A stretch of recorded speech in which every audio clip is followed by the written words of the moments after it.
El ahorrador de electricidad Estaminal es el único aparato en el mercado que reduce el consumo de electricidad tras haberse instalado en miles de hogares en Canarias. No deje que su factura de electricidad afecte su economía familiar. El ahorrador Estaminal le garantiza una reducción de un 10 hasta un 35% de su recibo de luz. Estaminal no necesita ninguna instalación especial, es autoinstalable y no consume electricidad. Diga basta al excesivo consumo de electricidad y llámenos al 928-481-249. Reduzca hasta un 35% de su factura de electricidad. Estaminal, su seguro de ahorro.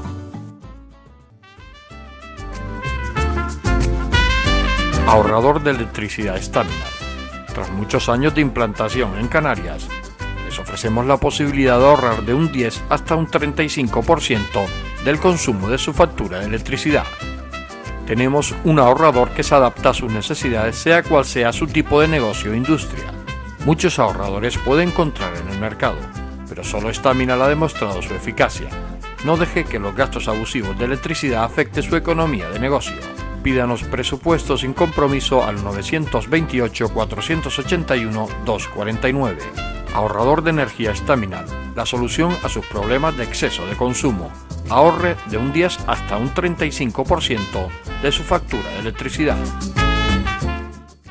Hola, buenas noches. Empezamos aquí el enfoque. Como vieron en el cartel, como siempre digo, de presentación, hoy hablamos de música para Gran Canaria y ahora les aclaro un poco ese título del programa, pero antes que nada vamos a presentarles a nuestro invitado de esta noche, que es Pedro Schlueter, caballero. Bueno, pues una persona pues investigadora, sobre todo la música que se hace para Canarias y muchísimas cosas que tendremos ocasión de hablar con él esta noche. Buenas noches, Pedro. Buenas noches. El título de música para Gran Canaria. Y yo les aclaro un poco, porque además es muy significativo, forma parte de un trabajo que viene haciendo hace muchos años Pedro, que terminarán en un libro cuando logre terminar el proyecto, en el que nos habla de ese Gran Canaria, o ese Canarias, que figura en obras que se hicieron fuera de estas fronteras, de las fronteras canarias, y que de forma, muchas veces, de no conocer las islas, porque yo me imagino que en óperas y en diferentes piezas el desconocimiento de las islas sería fuerte, pero sin embargo figuraban el nombre de nuestra isla de Gran Canaria o de nuestras islas Canarias. Aclaro por qué ese título de música para Gran Canaria. Hay muchísimas obras, pero a lo largo, digo muchísimas, más de las que uno se puede pensar que hay, sí, sobre todo en el extranjero, que se escribieron con el nombre de Canarias por medio, ¿no? Sí, o sea, hay un arranque, por decirlo de alguna manera, en el siglo XVIII. La primera obra que yo me tropecé del siglo XVIII era un intermedio operístico. El intermedio operístico, es decir, antiguamente se hacían las óperas, 3 actos, en los 2 descansos, para que la gente no se aburriese, pues se hacían lo que se llamaban intermedios. Entonces, durante el siglo XVIII, uno de esos intermedios que se ponía en medio de una ópera de entonces, era un intermedio que se llamaba El empresario de las Islas Canarias. Yo aquello me llamó poderosamente la atención porque fue un disco que tenían de aquellos de vinilo antiguo, que tenía un tío mío, que tenía una gran colección. Y entonces cuando yo me tropecé con esa obra, digo, caramba, pues qué cosa tan interesante. Yo no sabía que de Canarias pudiese haber cosas, ¿no? Bueno, pues empecé a investigar,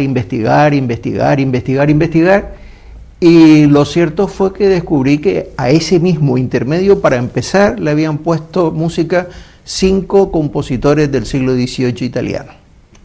Uno de ellos, el del célebre Adagio de Albinoni, que es una partitura que está perdida. Pero es que no solamente apareció ese conjunto de intermedios, sino que tuve la posibilidad de acudir a la Biblioteca Marciana en Venecia, y cuando solicité el volumen con todos los impresos y todos los folletos concernientes al empresario de las Canarias, me trajeron como un libro, pues no sé, encuadernado en ese cuero muy antiguo y ya muy arrugado, y yo cuando estaba allí sentado y abro aquello y me encuentro todas aquellas manifestaciones sobre las Islas Canarias, confieso que en ese instante lo primero que pensé fue, ¿y si me echo a correr y me llevo esto corriendo de aquí, se enterará alguien? Pero claro, no era cuestión de echar a correr. Pero a partir de ese momento, pues surgieron otras obras. Quizá una de las más curiosas, porque es una ópera, es una obra que se estrenó en París en 1880 y tantos. De esa obra, que se llamaba La princesa de las Canarias, conseguí en la Biblioteca Nacional Francesa no solamente la partitura, sino los documentos iconográficos, así los titulaban ellos, que eran las fotografías del estreno de la ópera en París, las fotografías de los vestuarios que se utilizaron en la ópera, de los decorados que se utilizaron en esa ópera. Entonces, por curiosidad dije yo, una princesa de las Canarias, ¿qué será eso, no? Pues entonces fue una cosa graciosísima, porque llegué a la conclusión que los libretistas de la ópera no tenían ni idea de dónde estaba Gran Canaria, ni las Islas Canarias, por supuesto, y que a mí me dio la impresión de que habían cogido el globo, le habían dado una vuelta y habían puesto un dedo, y donde cayó, pues ahí cayó la acción de la ópera, ¿no? Y para corroborarlo, pues están los 3 actos. El primero se desarrolla en un lugar de Canarias, o sea que no se especifica absolutamente nada. El segundo acto se desarrolla en un castillo inexistente que se llama el Castillo de Galagastros, que es una cosa que cualquiera sabe por dónde fue aquello.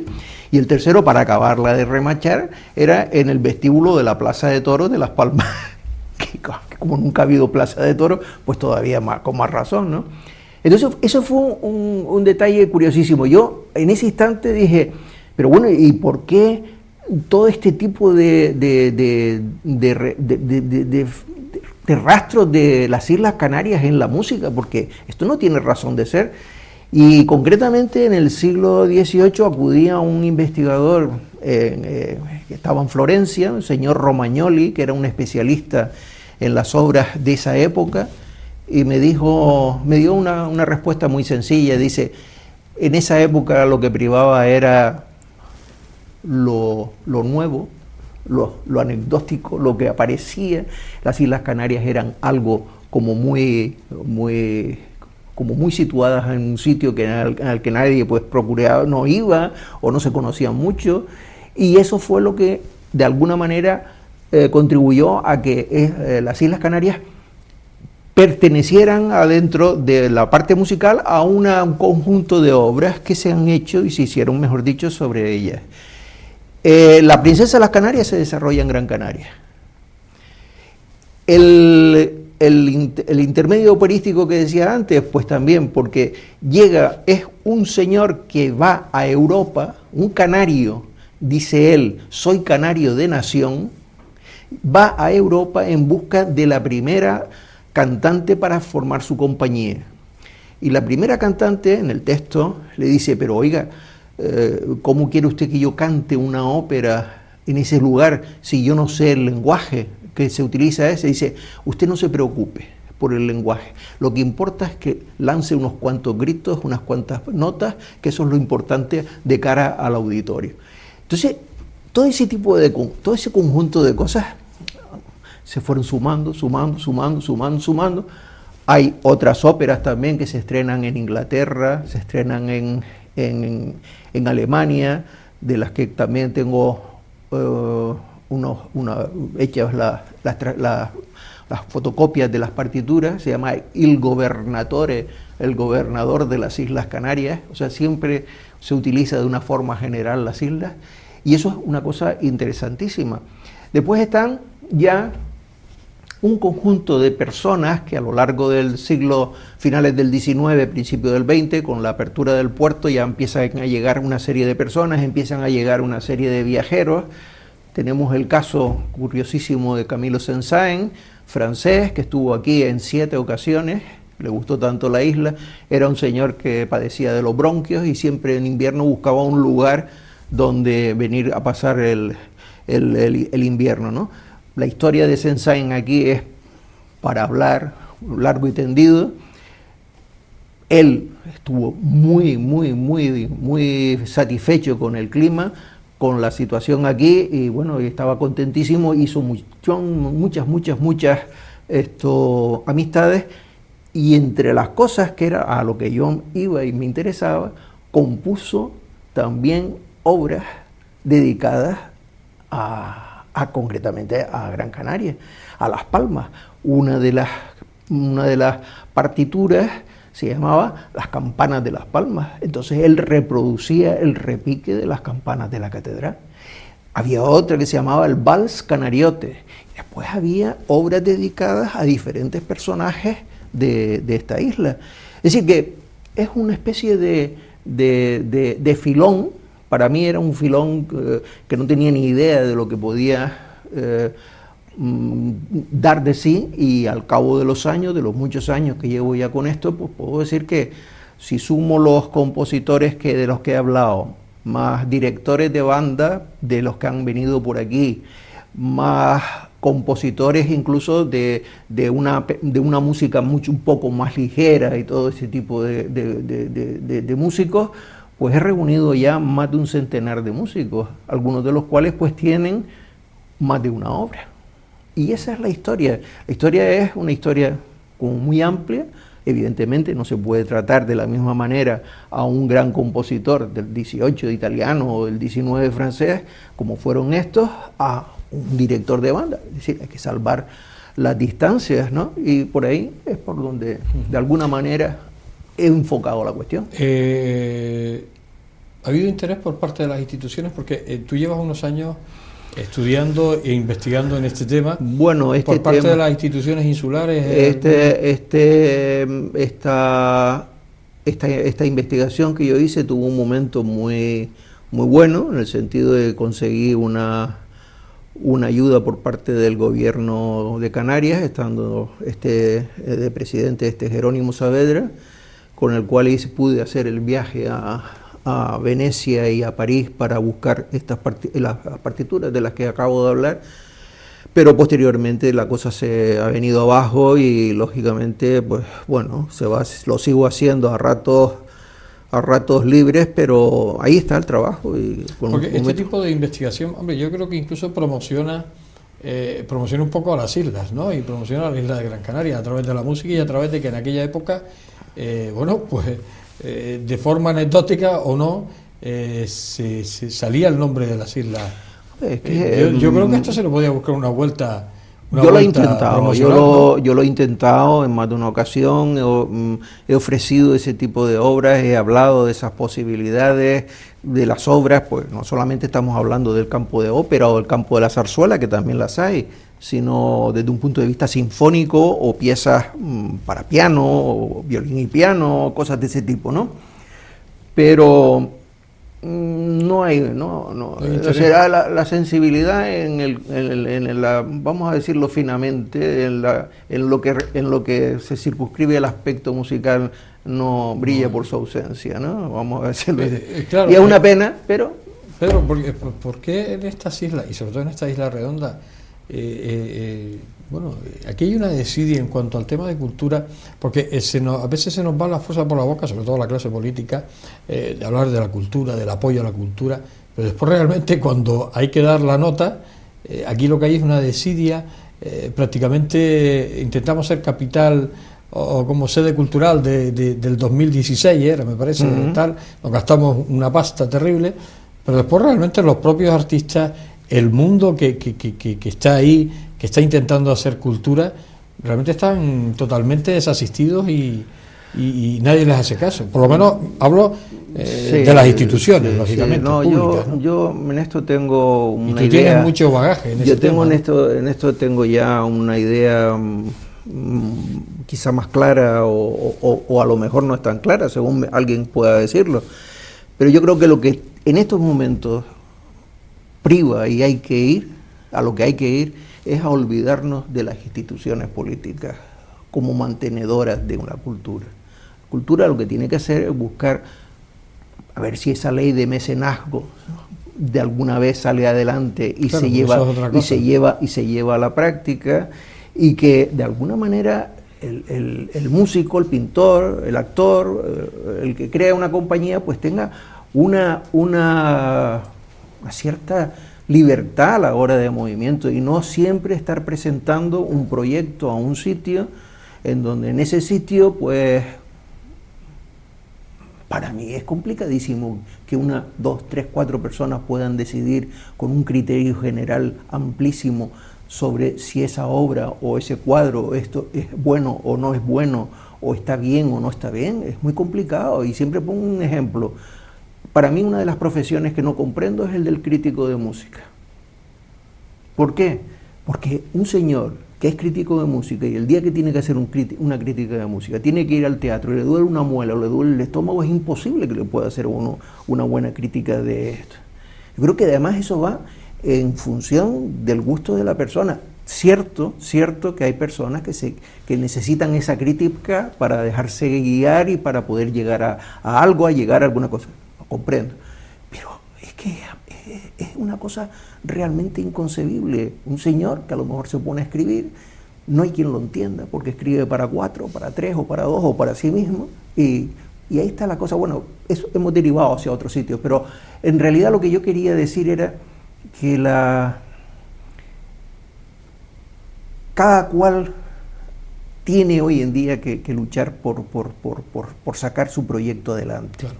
Comprendo que es complicadísimo, me dirán, es dificilísimo, sí, pero es que está todo el mundo acostumbrado siempre a presentar un proyecto, a poner la mano y con eso salir adelante. Hay que buscarse otras historias. Bien, vamos a hacer una pequeña pausa. Estamos hablando con Pedro Schlueter, estamos hablando de esa música para Gran Canaria, estamos hablando de la cultura, estamos hablando de la música en general y hablaremos de muchas más cosas. Hacemos la pausa, volvemos enseguida. Ahorrador de electricidad Staminar. Tras muchos años de implantación en Canarias, les ofrecemos la posibilidad de ahorrar de un 10 hasta un 35% del consumo de su factura de electricidad. Tenemos un ahorrador que se adapta a sus necesidades, sea cual sea su tipo de negocio o industria. Muchos ahorradores puede encontrar en el mercado, pero solo Staminar ha demostrado su eficacia. No deje que los gastos abusivos de electricidad afecten su economía de negocio. Pídanos presupuesto sin compromiso al 921-481-249. Ahorrador de energía Staminar, la solución a sus problemas de exceso de consumo. Ahorre de un 10 hasta un 35% de su factura de electricidad.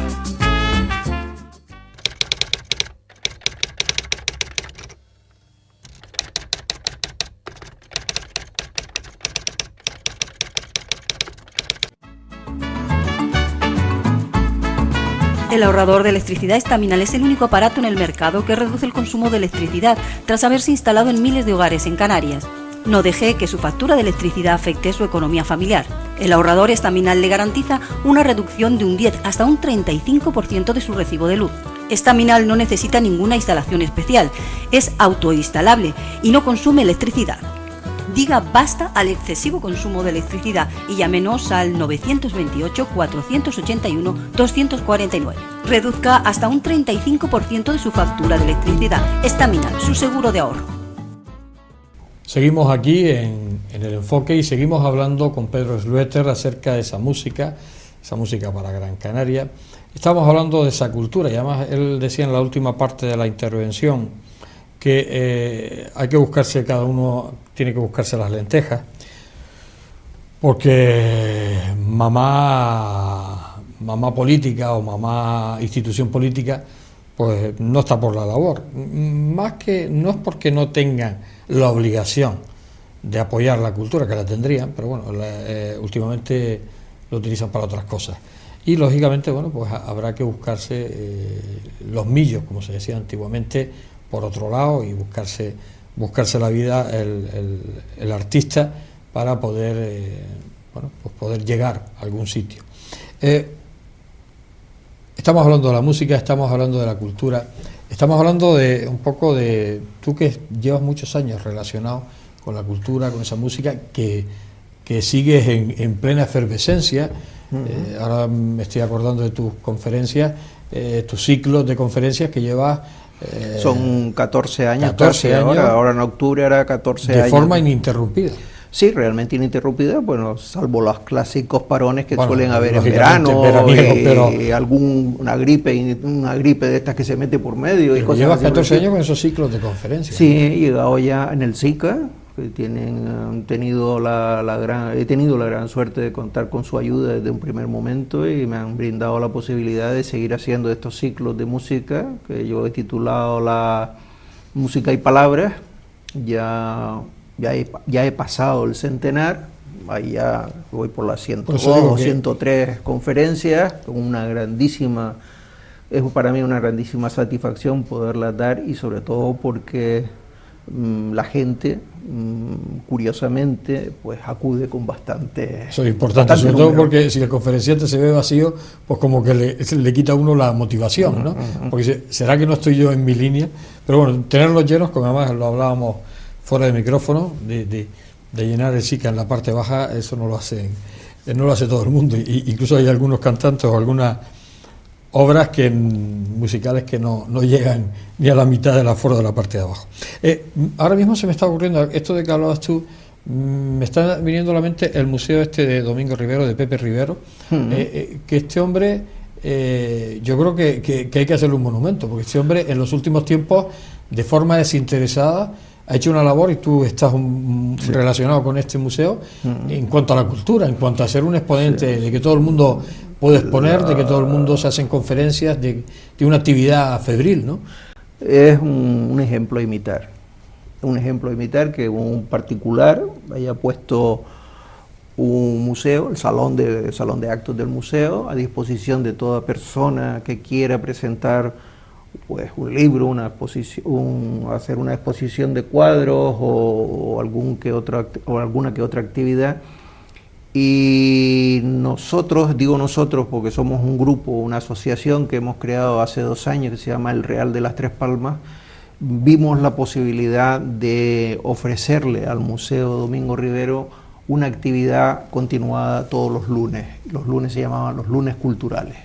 Entonces, desde enero venimos celebrándolo y ha sido una gran satisfacción porque evidentemente pues en algunos siempre hay más gente, en otros hay menos gente, pero la verdad es que la aceptación de ese lunes cultural ha sido general y ha quedado bastante bien.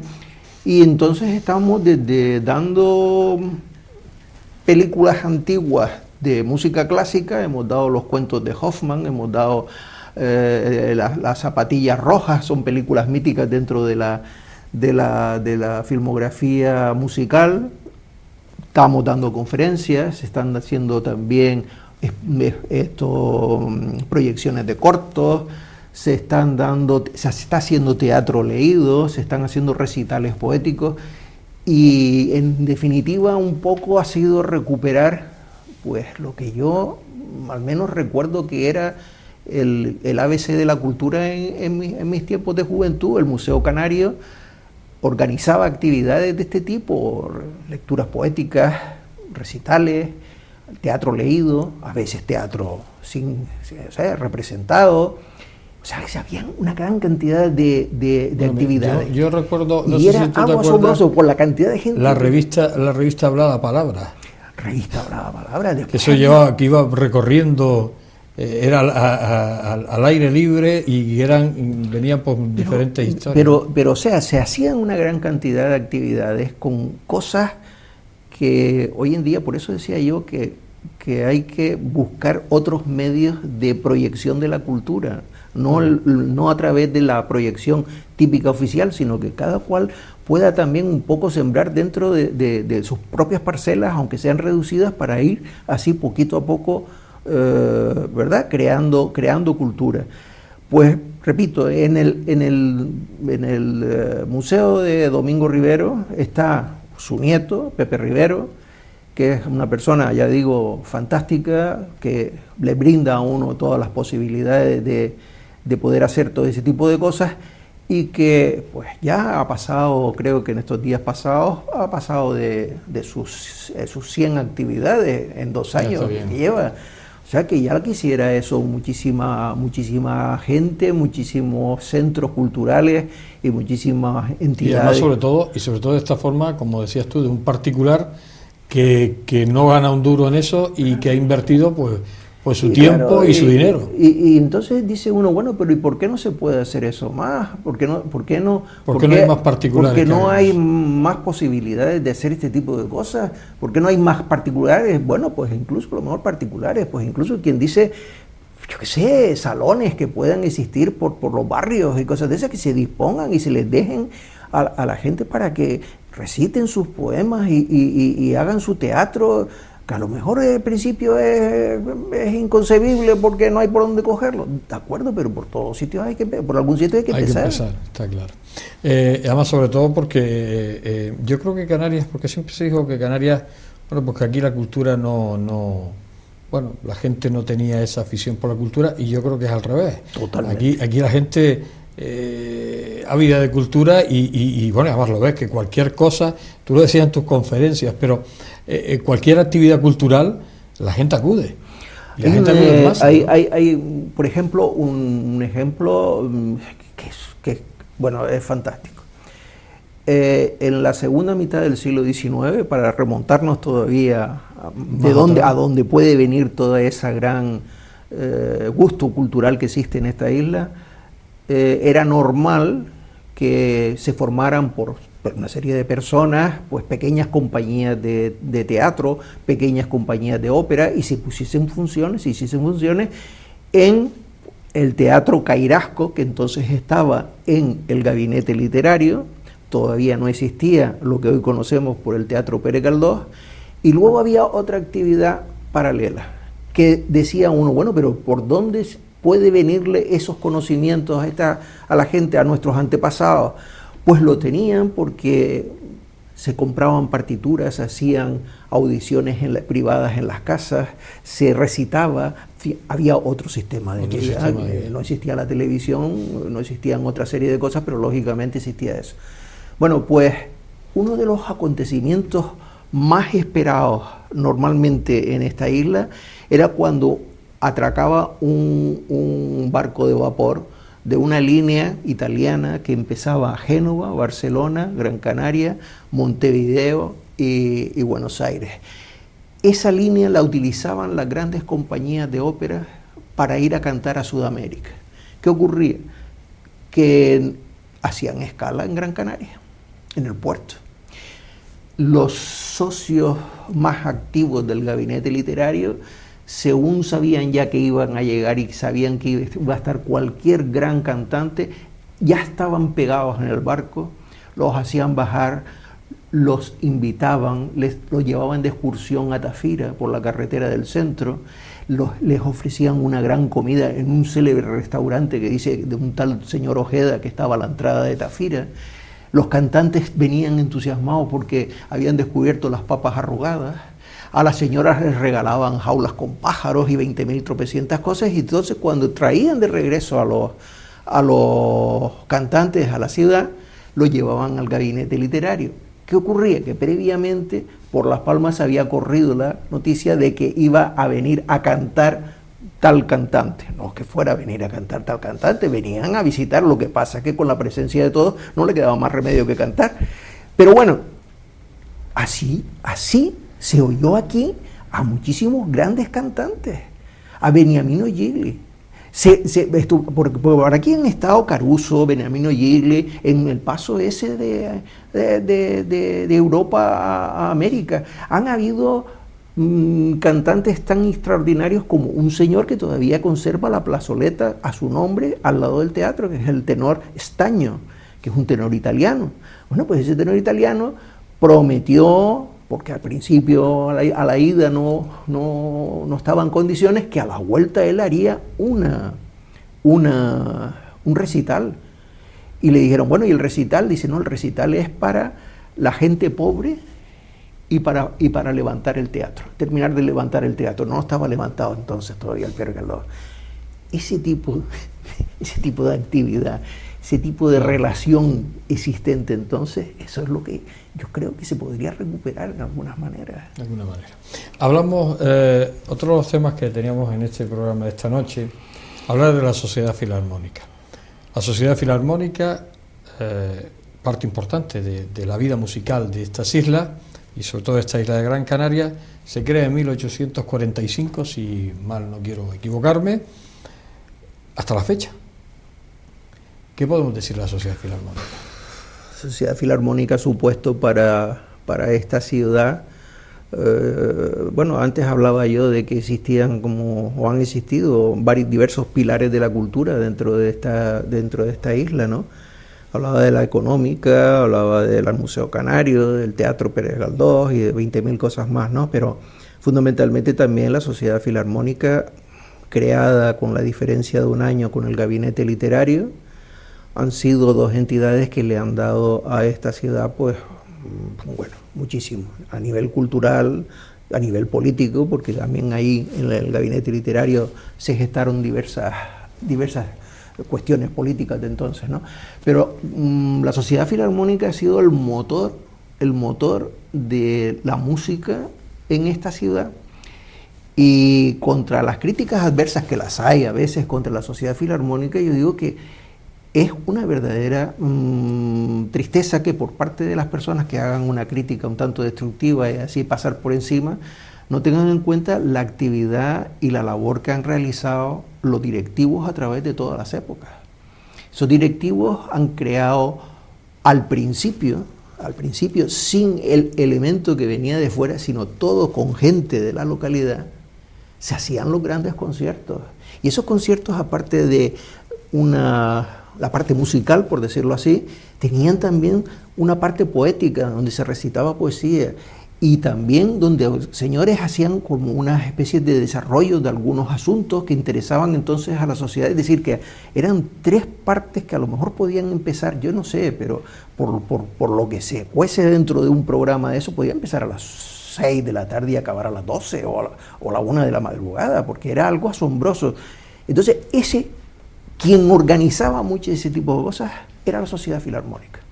La Sociedad Filarmónica era el motor, o canalizaba las cosas. La Sociedad Filarmónica tuvo como gran elemento la orquesta. La orquesta estaba junto con la Sociedad Filarmónica, y uno de los grandes maestros que vino a hacerse cargo de la orquesta fue el maestro Bernardino Valle.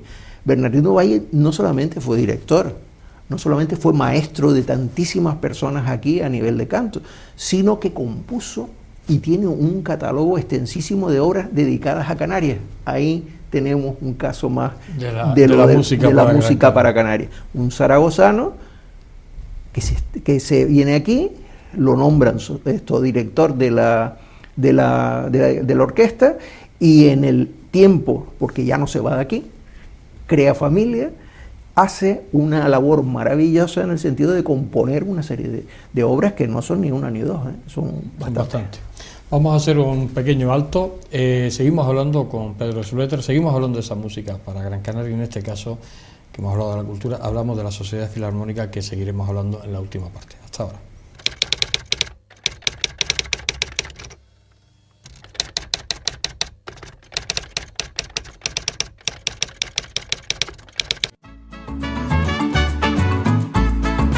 El ahorrador de electricidad Estaminal es el único aparato en el mercado que reduce el consumo de electricidad tras haberse instalado en miles de hogares en Canarias.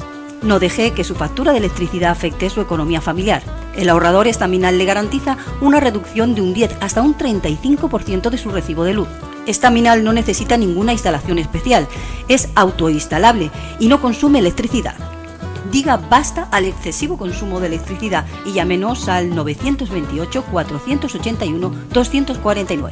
Reduzca hasta un 35% de su factura de electricidad. Estaminal, su seguro de ahorro. Ahorrador de electricidad Estaminal. Tras muchos años de implantación en Canarias, les ofrecemos la posibilidad de ahorrar de un 10 hasta un 35% del consumo de su factura de electricidad. Tenemos un ahorrador que se adapta a sus necesidades, sea cual sea su tipo de negocio o industria. Muchos ahorradores puede encontrar en el mercado, pero solo Estaminal ha demostrado su eficacia. No deje que los gastos abusivos de electricidad afecten su economía de negocio. Pídanos presupuesto sin compromiso al 928-481-249. Ahorrador de energía Estaminal, la solución a sus problemas de exceso de consumo. Ahorre de un 10 hasta un 35% de su factura de electricidad.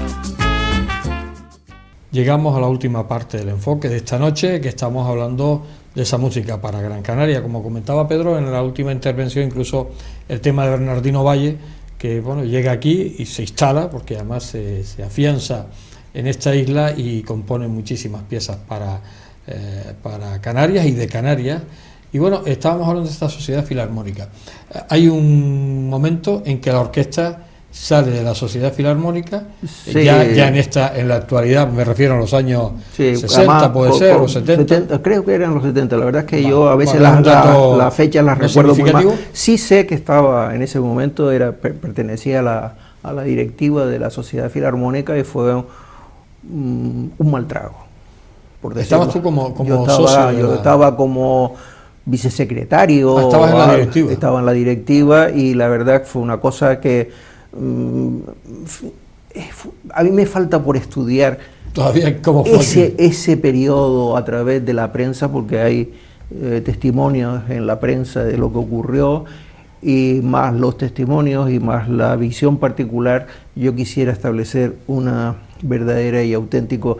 Así que en un momento determinado a mí no me importaría, lo podríamos hablar porque es muy interesante, ¿no? A partir de que pierde a partir de ese instante la visión musical, por decirlo así, de la sociedad filarmónica es una visión de música de cámara. Lógicamente son grupos pequeños los que tienen que venir, no se pueden permitir el traslado de grandes masas de músicos de una orquesta, porque se le va a uno, digamos que el dinero se le va nada más que en el transporte, ¿no? Y bueno, sobre ese tipo de cuestiones yo tengo una anécdota, y fue en una ocasión un septeto, un conjunto de 7 músicos catalanes magníficos que se ofrecieron a venir aquí. Bueno, ¿cuánto cobraban? Ah, pues mira, una cantidad estupenda, o sea que era perfecto, nos viene muy bien. El transporte costaba el doble. El transporte costaba el doble.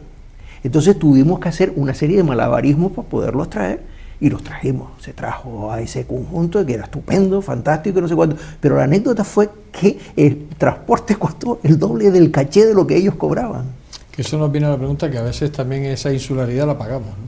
La pagamos sobre todo en un momento, bueno, hubo un momento, digamos que interesante, porque la sociedad filarmónica de aquí, más la agrupación musical de la misma categoría existente en Santa Cruz de Tenerife, nos reuníamos para, digamos que partir el coste del viaje, ¿no?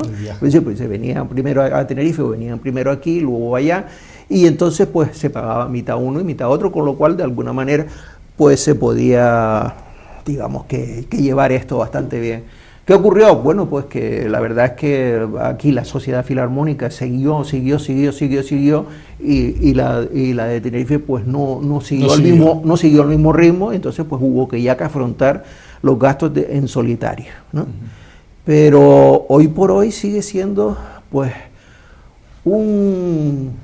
creo que un hándicap tremendo el transporte para traer a un señor, porque este señor no viene con un vuelo programado de 5 días con estancia en tal sitio y el hotel no sé cuánto y le sale por 4 perras gordas del que viene, ¿no? Este señor a lo mejor anunciaba, al menos el recuerdo que yo tengo era, el agente musical que estaba en Madrid o estaba en Barcelona decía, ¿les interesa a ustedes que venga fulanito de tal? Hombre, pues sí, claro que nos interesa. Bueno, pues entonces es que tenemos que hacer una serie de combinaciones porque este señor viene de Moscú a Londres, Londres viene a Madrid, Madrid, pues entonces lo desviamos y viene a Las Palmas.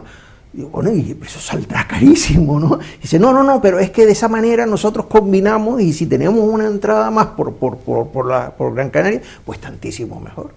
Y entonces se organizaban a series de conciertos así muy interesantes. Yo creo que uno de los más hermosos y de los momentos más deliciosos y más imborrables que yo tengo de esa etapa como directivo fue, no me acuerdo, un día, un martes o un miércoles, una cosa así, dice, una reunión urgente.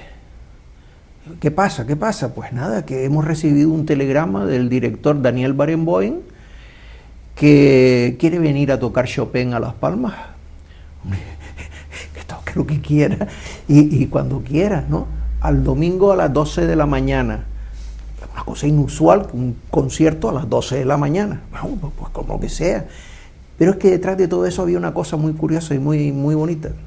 Este señor estaba entonces casado, ya después murió, con la gran violonchelista Jacqueline Dupré. Jacqueline Dupré tuvo una enfermedad espantosa que se fue quedando se le fue paralizando desde los pies hacia arriba, hasta el punto de que ya llegó un momento en que no podía tocar el violonchelo.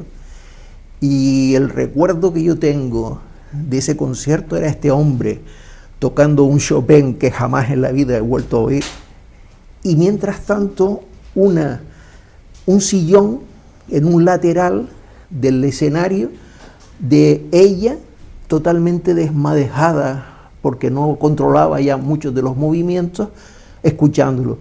Y habían venido simple y llanamente porque le habían dicho que eran muy buenos las curas de arena con arena caliente en las playas de Maspalomas y eso, y se habían venido como una de las, ¿verdad?, una de las posibilidades para que ella pudiera estar mejor y todo ese tipo de cosas.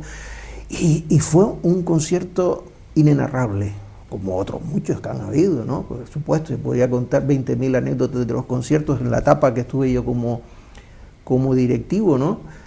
Pero creo que ese concierto, por lo entrañable, aquel hombre como venía con su mujer para tratar de ver si podía solucionar un poco sus dolencias y tocando un Chopin que jamás en la vida habíamos escuchado porque era una versión muy particular, a las 12 de la mañana, el teatro lleno de gente para escuchar eso. Yo creo que esas son cosas que no se olvidan. Que no suelen suceder todos los días. ¿No? Pero la Sociedad Filarmónica hoy en la actualidad sigue estando en plena salud. Bueno, todas las grandes entidades, sociedades musicales, museísticas y todo eso se debaten en un doble problema: el número de socios y la financiación. O sea, y ahí no descubro. Y la crisis no descubro nada. Factura, claro. La crisis, a consecuencia de que siempre se ha visto el organismo oficial como el que tiene que dar un dinero para tanto, pues claro, cuando llega este momento en que el organismo oficial cierra el grifo, pues automáticamente, si no lo cierra del todo, pero lo cierra en parte, pues se resiente, las sociedades se resienten porque tienen que pasar a lo mejor de hacer un número determinado de conciertos a unos números más pequeños. Y me viene a la memoria otra anécdota muy curiosa. Un gran pianista casado con una santanderina. Este pianista se llamaba Alexis Weissenberg. Era un señor que venía prácticamente todas las temporadas porque el público de aquí, vamos, lo idolatraba y nosotros traíamos a este señor. Y un día dice, el señor muy amable, dice, bueno, ¿y cuántos socios tienen ustedes? Dijimos, pues son ya como del orden de unos 1.200 o una cosa así, con un grave peligro porque el teatro no tenía 1.200 localidades. O sea que si un día lo hubiese dado a venir a todos los socios, habría que ver a dónde lo hubiéramos metido los que no podíamos entrar. Y entonces decía, bueno, son 1.200 socios, muy bien. ¿Y cuánto les cobran ustedes a cada socio? En esa época se le cobraba al socio 200 pesetas. Dice, entonces se quedó así como muy pensativo y dice, ¿y ustedes con 1.200 socios, 200 pesetas al mes de cada socio? Y dan no solamente uno, sino a veces hasta 3 conciertos al mes. Dice, ustedes están haciendo milagros, esto no lo hace nadie en el mundo. O sea que ese es el problema, el problema del dinero. Pero digamos que siempre hay vías para poder hacer cosas. Se nos ha acabado el programa, estaríamos hablando con Pedro muchísimos minutos, muchísimas horas, sobre todo porque, bueno, cuando habla él, la ilusión y esa historia que él lleva por dentro yo creo que aflora. Y como él decía, bueno, pues está en un tema que le gusta y eso se le nota a la hora de hablar y a nosotros, pues bueno, pues nos embelesa un poco escucharlo. Ya digo, pasarían muchas horas y seguiríamos hablando de música. Habrá más ocasiones de tener a Pedro con nosotros, sobre todo porque es un tema que hemos dejado, que es el tema del Teatro Pérez Galdós, de esa historia, que a lo mejor pues haremos un día un enfoque para hablar de ese Teatro Pérez Galdós, de cómo nace, cómo se construye, cómo se llamó Tirso de Molina y la anécdota del por qué se llamó Tirso de Molina y muchísimas cosas que yo creo que tendremos tiempo de cuando en el programa. Pedro Schlueter, caballero, y poco a poco el apellido de Pedro es alemán, el apellido alemán. Sí. Yo creo que a lo largo de toda tu vida te has acostumbrado a que te la pronuncien de diferentes formas, ¿no? Uy, tengo muchísimas. Tengo desde Pedro Schlueter. No voy a decirle la pronunciación exacta porque esa no la dice nadie. Pedro Suéter, que me Pedro Suéter, de suéter viene jersey, también me han dicho Pedro Jersey, me han llamado, había un novelista que se llamaba Frank Slaughter, que era un novelista famoso de los años 50-60, y había cuando hice el servicio militar, un capitán que se había aprendido el nombre de aquel y me llamaba a mí nada más que para que le hiciera todo, y estaba desesperado, digo, pues, con lo difícil que mi apellido se ha tenido que aprender. Gracias, Pedro, por estar aquí, que sea lo mejor y ya habrá más ocasiones. Muchas gracias a ustedes. Pues bueno, con las palabras de Pedro Schlueter, hoy hemos aprendido algo más de música, de esa música para Gran Canaria, de eso que se hizo, de esas partituras que se hicieron en el extranjero, referente a nuestras islas o a nuestra isla de Gran Canaria. Hemos hablado de la cultura y hemos hablado de la sociedad filarmónica. Yo creo que ha sido un programa bastante completito. Señores, gracias por estar ahí, les espero la semana que viene aquí en El Enfoque, como siempre.